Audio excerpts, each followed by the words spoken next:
بتبدأ أحداث قصتنا وبطلنا بيقول لنا إنها ما كانتش حاجة عادية زي انزلاق القشرة الأرضية أو انفجارات بركانية، بل إنها وحوش وظهرت في جميع أنحاء الأرض، وإنهم خلوا العالم على وشك نهايته، والسبب في ظهورهم ده هو البرج أرض الغموض اللي ادت للوحوش قوة وسلطة. برج الشياطين أو زي ما بيتقال عليه كده برج الحاكم، والسبب اللي اتسمى بيه البرج بالاسم ده إنه كان برج هايل وعدد طوابقه 999 طابق، واللي بيديروا البرج ده هم الحكام والشياطين، وإن كل حكومة العالم حاولت إنها تمنع الناس إنهم يوصلوا للبرج ده، وبرغم كل ده ما كانش حد عنده المقدرة إنهم يمنعوا الناس إنهم يوصلوا للبرج ده، غير إن الشياطين والحكام أعلنوا إن الأشخاص اللي هيحاولوا منع الناس إنهم يوصلوا للبرج فهيتم معاقبتهم. ومن 5 سنين ملايين البشر ادوا للبرج ده اهتمام. نروح لبطلنا اللي بيضحك ضحكة شريرة وبيقول يلا نبدأ في محاولة البشرية الأولى في تطهير الطبقة 600، وبيكون اسم بطلنا جين وإنه رمز الهلاك وأعظم مستحضر أرواح، ولكن بطلنا بيغدر بأصحابه بيقول لهم إن هيستخدمهم كلهم كوحوش وبتدور معركة بينهم، ولكن بطلنا هو اللي بيخسرها. وفي لحظة بطلنا بيموت بيقول لنا إن هو ما خانش البشرية، وإن الحقيقة إن تم خيانته من ال9 نجوم، وال9 نجوم دول هم الأشخاص اللي كان بيقاتلهم، ولكن الحقيقة دي كانت مخفية عن العالم. نروح لبطلنا اللي بيكون فرحان جدا لأنه نجح إنه ينقل روحه لجسد جديد، وبيقول إن ميزة المهارة دي إن في لحظة مواجهته للموت روحه بتتنقل لجسم جديد يناسبه، وبيقول إن شكله لقى جسم بنفس مواصفات جسمه القديم، وبيشتم على النجوم ال9 اللي قتلوه، وبيقول إنه كان ممكن يصفي الطبقة 600 لوحده. سبب شتمته عليهم إن هم عرضوا عليه إن هو يساعدهم وفي الآخر خانوه. نرجع فلاش باك واحنا بنشوف الشخص ده بيقول لجين أنت عارف إحنا ليه خناك، وجين بيقول له هو متضايق إن هو ما كانش عايز حاجة غير إن هو هيساعدهم، والشخص ده بيقول له ما تاخدش الموضوع على صدرك كده وما تحسسناش إن إحنا افترينا عليك، بس ممكن تسميها إن إحنا بنتخلص من أعشاب الضر. في اللحظة دي جين بيتضايق جدا وبيقول هو المعتوه تشوي كان معاكم، وتشوي ده بيكون صديقه الوحيد من فرقة ال9 نجوم، وتشوي لسبب ما قرر إنه ما يشاركش في تطهير الطبقة 600. في اللحظة دي عين بطلنا بتقفل وباين عليه إن هو بيموت، وبيقول أنا هموت المرة دي لكني هرجع مرة تاني وهرجع أقوى، وبيقول استنوا بس أنا مش هحاولكم أحد وحوش المستدعاء، أنا هتأكد إني همسح أرواحكم من العالم خالص. وبيقطع صوت تليفونه وبيمسك تليفون وبيقول إن هو بقاله فترة كبيرة ما مسكش تليفونات، وأول ما بيفتح التليفون بيتخض جدا، وده لأن عدى 10 سنين على موته. في اللحظة دي بيشوف دبانة وبيقتلها وبيحاول يستدعي روحها لكن مش بيحصل أي حاجة. وفي اللحظة دي بيتضايق جدا لأن الجسم ده ما فيهوش أي ذرة مانع، وبيقول هو ده معناه إن لازم أروح البرج من غير ما استخدم أي مهارة. في اللحظة دي بيمسك تليفونه وبيكون خايف لا يكون ال9 نجوم وصلوا للقمة، ولكن لما بيبحث عليهم بيلاقي اللي هم وصلوا للطبقة 800 بس. في اللحظة دي بيقولوا كل ملامحه جد دي فرصتي لازم إني ألحقهم عشان أنتقم منهم. بيمسك الجاكيت بتاعه وبيلبسه وبيقول التدريب بره البرج مش هينفع لازم أروح حالا، وبيقول حتى لو الجسم ده ضعيف فأنا لسه عندي خبرة من حياتي السابقة، وبيقول إن هو هيستخدم خبرته واحدة واحدة وهيبقى أقوى، وبيقول استنوا يا نجوم 9 هتأكد إني هقتلكم بإيدي. نروح لجين وهو واقف قدام البرج، والشخص ده بيقول لو أنا قدرت إني أطهر البرج فهبقى غني جدا. بيرد عليه صاحبه بيقول له أنت متأكد إنك هتقدر تعملها؟ أنت ممكن أصلا تموت من الطابق الأول. وجين بيقول أخيرا أنا رجعت، أنا هخلي الكل يعرف أنا مين. في اللحظة دي باب البرج بيتفتح والناس كلها بتبدأ تجري ناحيته عشان يخش، وجين بيقول في نفسه بدأت لحظة انتقامي. وأول ما بيخش البرج بيرحب بيه وبيقول له أهلا بيك في البرنامج التعليمي، بيقول إن الطريق ده مليان أفخاخ ولازم يقعد كام يوم عشان يقدر يوصل لنهايته. بيقول ما بين الطوابق ال10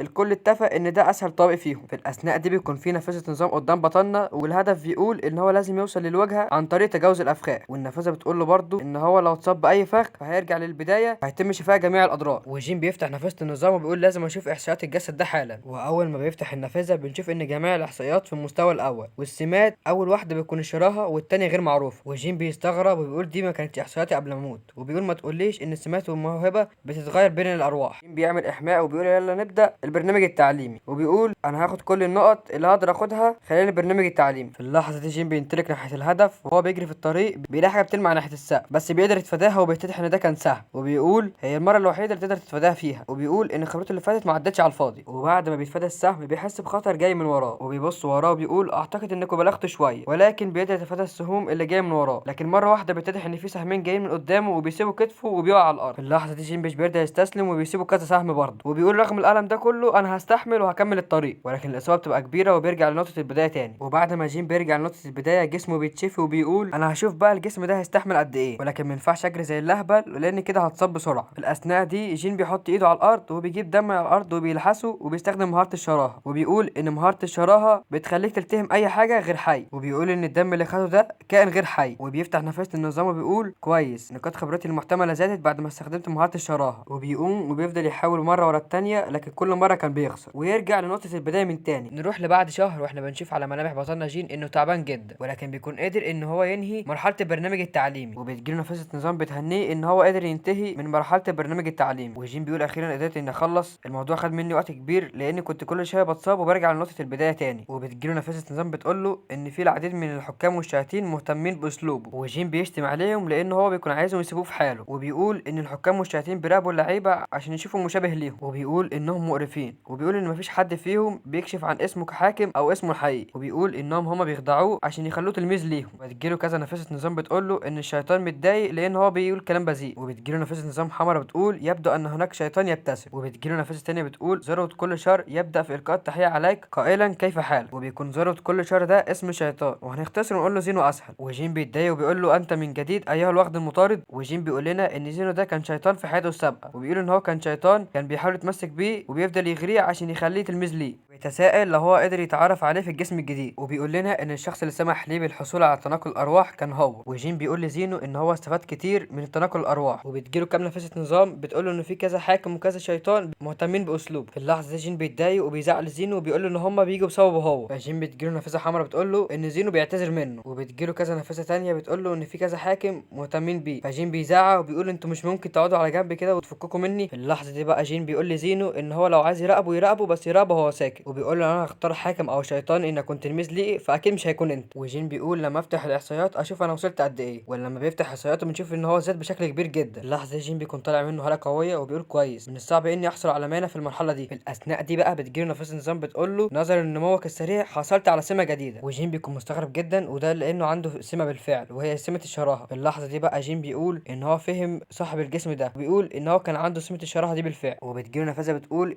ان اسم السمه اللي هو اخدها كل شيء. وجين بيقول ايه الاسم الغريب ده، وبيفتح نفسه النظام ويلاقي ان سمه كل شيء ميزتها ان هو يبقى جيد في كل شيء، وايا كانت التقنيه فهيتم تعديل كفاءتها اثناء التدريب، وان اثناء القتال هيكون في تعديل اضافي يناسب كفاءته. وجين في اللحظه دي بيفرح جدا وبيقول ايه الجمدان ده، انا كده ممكن اعملها. وبيقول هو ده اللقب اللي انا كنت عايزه طول حياتي. في حياتي السابقه كنت بجهز عشان احصل عليه لفتره طويله. وجين بيجيله النافذه الحمراء تاني وبتقول ان زينو عنده فضول ناحيه النافذه بتاعته. ساعتها جين بيتضايق وبيقول له انسى الموضوع وبطل تضايقني. وبيقول له ان هو راح الطابق التالي، لو عايز يتجسس عليه يتجسس، هو كده كده مش مهتم. وساعتها جين بيخش الاوضه بتكون مليانه اسلحه، بتكون اسمها غرفه الاختيار والتدريب. والبرج بيقول له ان بوسعه اختيار اي سلاح وفئه تناسبه، وانه بمجرد ما يخلص يدمر الارض اللي هو واقف عليها عشان ينتقل للطابق الاول من البرج. وجين بيقول ان في حياته السابقه بعد ما اكتشف ان هو عنده مانع ما ترددش واختار على طول ان هو يبقى ساحر. وجين بيختار القوس والسهم، والبرج بيقول له تم انشاء اهداف التدريب. وجين بيبدا يضرب الاسهم ناحيه الاهداف وبسبب كل مهاره. وبعد كده جين بيقول للبرج ان هو ينشئ المزيد من الاهداف ويخليهم قادرين على المواجهه ضده. في الاثناء دي بقى البرج بيحذره وبيقول له ان هو لسه ما اختارش فئه، وان الاهداف المهاجمه هتكون خطر عليه، وبتكون عين جين كلها شر، وبيقول ان هو مش مهتم. اللحظه دي بتنزل 5 اهداف مهاجمه ضد جين، ولكن جين بيهزمهم بكل مهاره. وبعد ما بيخلص عليهم بيكون ماسك سيف بايده وبيقول للبرج ان هو يجيب اهداف اقوى. والبرج بيقول ان الصعوبه ازدادت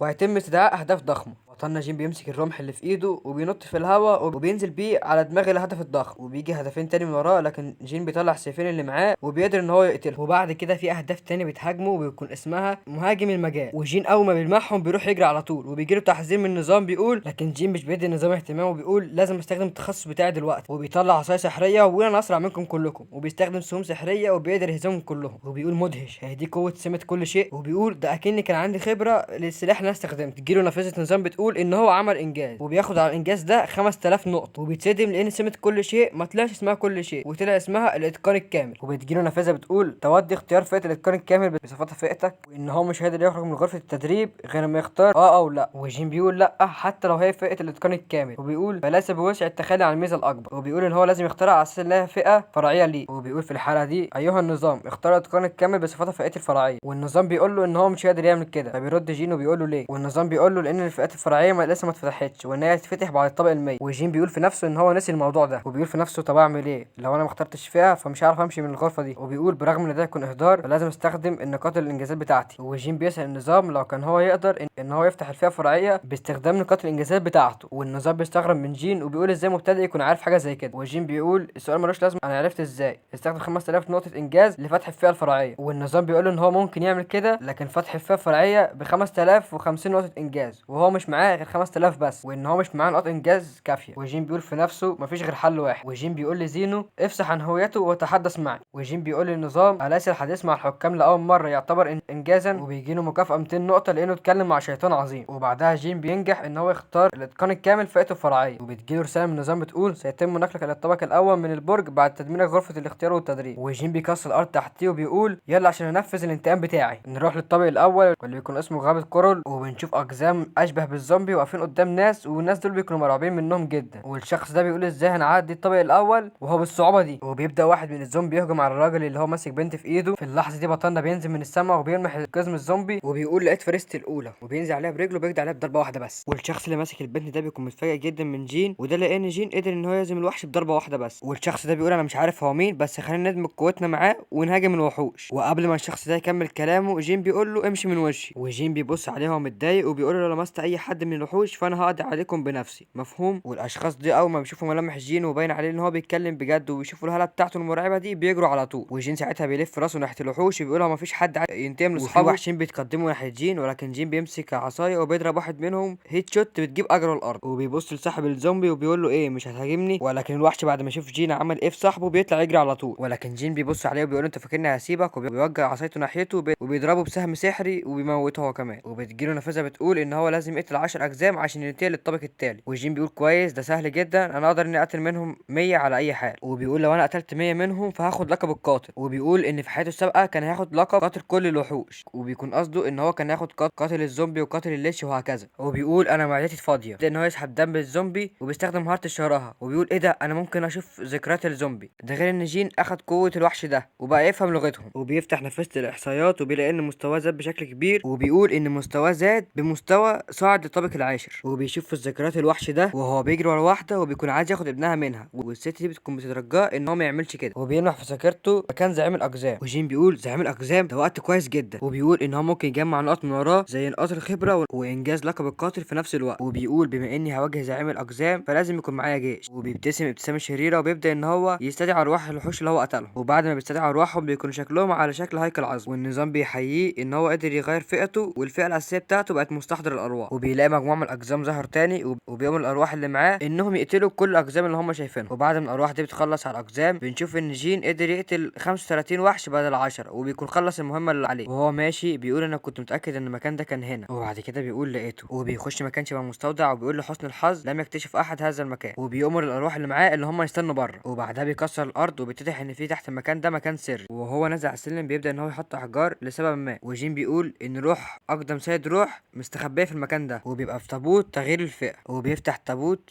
وبتطلع منه روح. وجين بيقول فولكان. وجين بيبتسم وبيقول بقالي فتره ما شفتوش. وفولكان بيساله لو هو ما كانش اتفاجئ برؤيته، وبيقول له ان هو بذل جهده عشان يطلع له بشكل يفاجئه. وجين بيتكلم باستهزاء وبيقول له هو في مستحضر ارواح بيتفاجئ لما بيشوف هيكل عظمي. وبيقول له بعيدا عن الموضوع ده انا جيت بعد ما قريت دفتر يوميات. وبيقول له ان هو اتجاوز مرحله التفاجؤ. وجين بيقول لنا ان هو ما قراهاش في الحياه دي وان هو قراها في حياته السابقه. وبيقول خلال الوقت الذي فقدت فيه كل ما عندي من قيم بعد تغيير صنفي الى ساحر اكتشفت المجلد ده ورجعت للطابق الاول. وبيقول ان بعد ما بقى سيد روحي فشل انه يخلي فولكان احد استدعاءات. وفولكان بيقول له انا معجب بيك، انت احسن من اللهبل اللي انا شفته من 10 سنين. وجين بيكون متضايق جدا لان اللهبل ده بيكون هو في حياته السابقه، وفي اللحظه دي بيكون عايز يكسره. وجين بيغير الموضوع بيقول له ان هو عايز يغير فئته بسرعه. وفولكان بيقول له اسف لكن لازم تروح للطابق العاشر الاول عشان يبقى مستحضر ارواح. وجين بيرد عليه وبيقول له ان هو مستحضر ارواح بالفعل. في الاثناء دي بقى فولكان بيتفاجئ جدا، وده لان جين قدر ان هو يبقى مستحضر ارواح من غير ما يروح الطابق العاشر. وبيقول له انت فعلا موهبه عظيمه. وجين بيقول له طيب هتغير فئتي؟ وفولكان بيقول له ايوه معلش انا فضلت اتكلم كتير بس. في الاثناء دي بقى بيبدا فولكان ان هو يغير فئه جين. وجين بيقول زمان قبل ما البرج يظهر على الارض كان في متسلق بيحكمها. وبيقول برغم انه كان اقوى مستحضر ارواح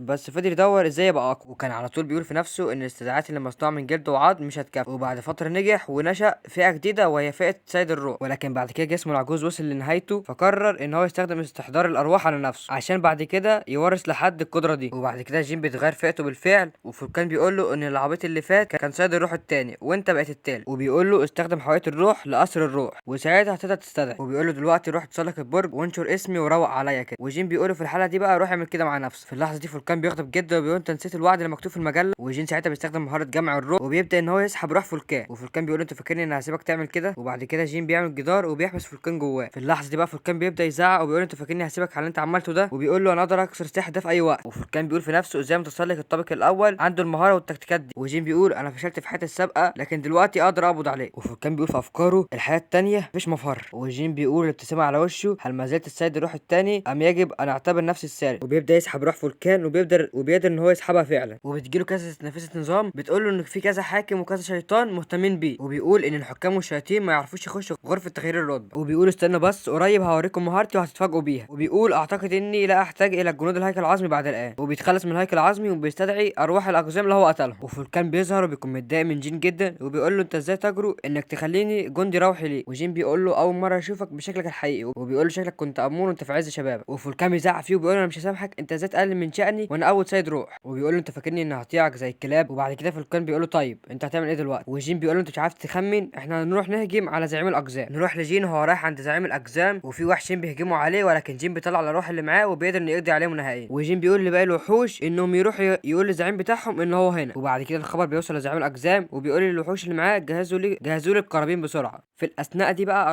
ارواح الاقزام اللي مع جين بتبدا انها تخلص على الاقزام التانية. وبعدها جين بيحس بهرة الزعيم وبيقول ان هو قريب جدا. وبتيجي نفسة نظام بتقول لجين ان زينو بيشجعه، وجين بيقول انا هكسب باي شكل من الاشكال. نروح لزعيم الاقزام وهو بيعمل قربان عشان يستدعي شيطان قوي، والاقزام اللي معاه بتكون ماسكه بنت وباين عليها انها مش بشريه. والزعيم بيقول لهم هل هذه هي القربان التالي. وبعد كده زعيم الاقزام بيمسكها من ايديها وبيقول لها ستكونين قربانا افضل بكثير من البشر. في اللحظه دي في حاجه بترمي على ايد الزعيم وده بيتسبب ان البنت بتقع منه على الارض. وجين بيبص عليه وبيضحك ضحكه شريره وبيقول له في الحالتين اللي انت بتعمله ده مش هيهم، القربان ده مش هيفيدك لانك كده كده هتفشل. والزعيم بيقول له بقى انت بقى الدخيل الاحمق. وجين بيقول له وانت زعيم الاقزام شكلك زي العريان اللي وسط الشله. في اللحظه دي زعيم الاقزام بيزعق لجين وبيقول له انا هو كاليوم زعيم الاقزام، اظهر لي بعض الاحترام ايها الانسان. وجين بيقول له ايه الغرور ده انت حتى وحش في الطابق الاول بس. والبنت اللي تبقى في الارض دي بتقول انا مش عارفه ايه اللي بيحصل، لكن زعيم الاقزام منهي مع ذلك البشر وبتقول دي فرصتي عشان اهرب. وبعد كده بتقوم تجري وزعيم الاقزام بيقول لها كيف لك ان تهربي ايتها الضحيه. وبعد كده الزعيم بيقول ايها الشيطان مراقب الموت اعرني قوتك. وزعيم الاقزام بيهجم على البنت عشان يقدر يمسكها، لكن في اللحظه دي جين بيقطعه وبيقطع هجومه. وبعد كده البنت دي بتشكر جين وجين بيقول لها ما تقلقيش بس اخرجي من هنا. وبعد كده جين بيقول ايه ده عندها قرون وبيقول لها هل انت دوكيابي. وبيكون دوكيابي دي جنس قوي يعيش في الطوابق المائة. وجين بيقول في نفسه هل حدث شك في الطوابق المائة، وبيقول سأنقذها لأخذ بعض المعلومات منها لاحقا. والزعيم بيقول له كيف لك أن تقطع مراسم قرباني معهم. وجين بيقول للبنت دي ان اردت الحياه اختبئي في مكان ما لاني مش هنقذك مرتين. والزعيم بيقول له طب حاول تصادي دي بقى، وبيوجه هجوم ناحيته ولكن جين بيقدر انه يتفاداه وبيقول له انت بطيء جدا، وبيديله لكمه في وشه وبيقول سيطره المانع خاصتك سيئه للغايه. والزعيم بيقع على الارض وبيقول كيف اللي صعد من الطابق الاول ان يكون بتلك القوه. وجين بيقول له انت ريحت كده ليه، ده احنا لسه بادئين. وبعد كده الشيطان ده بيزعق وهو بيقول ايها الشيطان المراقب الموت اتولى امره. وبعد كده الشيطان ده بيمسك جين وبيقول ازاي معتوه ده قدر انه يستدعي الحاكم بالقوه دي. وبعد كده الشيطان ده بيمسك جين وبيهبطه في الارض، والزعيم بيقول له ايه رايك ده اقوى استحضاراتي. وجين ملامحه بتتغير وبيقول استدعاء، انت عندك اي فكره عن اللي انت بتتكلم عنه ده. وبيطلع الارواح اللي معاه وبيقول انا هوريك دلوقتي ايه هي الاستحضارات بجد. والارواح اللي مع جين بتهجم على عملاق الدم وبتقدر انها تقضي عليه نهائيا. وزعيم الاقزام بيقول له لقد دمرت عملاقي في غمضه عين. وبعد كده جين بيقول لزعيم الاقزام المنى بتاعتك خلصت مش كده. وزعيم الاقزام بيرد عليه وبيقول له هيلاقيك وهيقتلك حتى لو انا مت. وجين بيقول له طيب ارجوك اتاكد ان هو هيعمل كده، انا عندي كلام كتير عشان اقوله له. وبيخلي الارواح اللي معاه تمسك زعيم الاقزام، وزعيم الاقزام بيقول له سيبوني انتوا نسيتوا ان انا الملك بتاعكم. وجين بيقول لشيطان مراقبه الموت هذه نهاية دميتك، وبيقول له مش عايزك تعترض دي غلطتك عشان تفكر تختبرني تاني. وبيقول له فوق كل ده هتأكد اني هخليك تدفع الثمن اختباري في المقام الاول. وبتجيله نفس نظام بتقول شيطان مراقبة الموت يقاك قائلا انه احب ذلك. وبعد كده الارواح اللي مع جين بتخلص على زعيم الاقزام، وبعد كده روح زعيم الاقزام بتبدا تخرج من جسمه وبتهرب، ولكن جين بيمسكها وبيقول انت فاكر نفسك رايح فين. وبيقولوا في حاجه فاضل تعملها، وبيقول لنا انتاج جرم الروح واحده من المهارات الاساسيه للمستحضر، مهاره بامكانها تحويل الروح لدواء سريع استخدام. وبعد كده بيمسكوا وبيقولوا شكرا على الوجبه. وبعد ما بياكلوا بتبدا كل احصائياته بتزيد. وبعد كده البت دي بتشكره ان هو انقذها وبتقول له اسمي هو هاريو. وبعد كده ملامح جيم بتتغير وبيقول لها ايه اللي هيحصل لو انا شرير انا كمان. وبيقول لها انا ممكن اقتلك او ابيع دوكيابي زيك. وبترد هاريو وبتقول له لو الكلام ده حصل فانا هتعامل معاك بنفسي. وجيم بيقول لها خلاص اتاكدت انك دوكيابي بجد، بس دوكيابي زيك من الطابق المية بيعمل ايه في المكان ده. وبتقول له ان في حد هاجم قاره الدوكيابي في الطابق المية. وجين اول ما بيسمع كده بيتصدم جدا وده لان الدوكيابي احد الاعراق القويه في البرج. وبيقول حتى لو عمل كده متسلق لن يكون من السهل ازعاج احدهم. وبيقول مستحيل، هل كان من احد الاعراق العظام الاربعه زي ممثلي القوى العمالقه او صميم سحر التنانين او اساد الطاقه الشيطانيه او اجنحه ثواب الملائكه. وبيقول ان الاعراق الاربعه دول هم اللي بيحكموا البرج. وبيقول مستحيل حد من الاعراق الاربعه يعمل كده. وبيقول صح ممكن يكون حد من التسع نجوم. وبيقول من الممكن ان يكون احد له علاقه بنقابتهم. وبيقول الاوغاد دول وقرب بتساله لو هو كان بخير. وبعد كده بيقوم بيقول لها ان مفيش حاجه وان هو هيمشي دلوقتي. وبتساله رايح فين، وبيقول لها انت عايزه تفضلي قاعده في المكان اللي مليان دم ده. وبتقول له طيب، وبتساله لو هي ينفع تيجي معاه. وجين بيقول في نفسه دوكيابي وهي لا زالت شابه، لن يكون من الممكن السيء ان ادعها تدخل فريقي. وبيرد جين عليها وبيقول لها ان هو يكون مشغول وان هو مش هيقدر يوفر لها الحمايه. وبتقول له ان هي تعتني بنفسها. وبيقول لها انت لسه كنت هتموتي على ايد زعيم الاقزام. وهاري بترد عليه وبتقول له كل ده حصل بسبب اني خفضت فاعل. وجين بيقول لها طيب طيب. وبعد كده جين بيقول في نفسه ان هو عايز هدوم جديده ومش هينفع يمشي بالهدوم اللي مليانه دم دي. وبعد كده بياخد هدوم زعيم الاقزام، وهو ماشي في الطريق بيطلع له فولكان وارواح الاقزام، وبيقول ان هو عامل المهمه وتاكد ان مفيش ولا قزم عايش. وجين بيقول له جيد، اداء رائع يا فولكان. وهاري بتمسك ايد جين وبتقول له مين ده؟ وفولكان بيقول له ما تقوليش، هي تقدر تشوفني؟ وهاري بترد عليه بتقول له قليل من الدوكيابي لديه ارتباط عالي مع الارواح. وجين بيقول في نفسه اوه شكلها دوكيابي مميز، وبيقول ممكن استخدم الشراهه وامتص قدرته. وبيقول لا لا مش دلوقتي، سيكون من السهل ابقائها في جانبي وتدريبها لهذا الوقت. وبتيجي نافذه لجين بتقول سببت هزيمه زعيم الوحوش موجة وحوش. وجين بيقول جمدان والله. وفولكان بيقول له ايه ده موجة وحوش؟ وهاري بتقول له ما تقوليش انك هتقبلها. او بيرد جينو بيقول لهم لو انا ما قبلتهاش فايه سبب مجيئي هنا عشان اهزم الزعيم. وبتجيله نافذه بتقول ان زينو يظن ان هذا من الطيش. وبتجيله نافذه ثانيه بتقول يوجد حاكم مهتم بقرارك المتهور. وبتجيله نافذه ثالثه بتقول الشيطان المراقب للموت سيمنحك جائزة إن قمت بانتزاع المركز الأول في المساهمة. وجين بيقول طيب هاخد قراري بعد ما أشوف الجائزة. وفولكان بيقول مش مصدق أنت عايز تموت للدرجة دي؟ وبعد كده جين بيدوس موافق